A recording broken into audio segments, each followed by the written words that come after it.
পালিয়ে যাবে অর্থ সে ভয় পাবে, যেন তাকে লক্ষ্য করা হচ্ছে, তাকে স্বীকার করা হচ্ছে। এটি এর অর্থ। সে মক্কার দিকে দৌড়াবে, মানে তিনি মক্কার সুরক্ষা চাইছেন।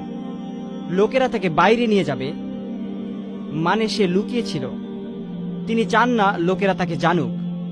লোকেরা তাকে খুঁজে বের করবে এবং তাকে বাইরে নিয়ে যাবে, এবং তিনি তাদেরকে জানাতে চান না, এবং তারা তাকে বাইয়াত দেবে রুকন এবং মাকামের মাঝে। সুতরাং মাহদি আমির হতে চান না, তিনি খলিফা হতে চান না।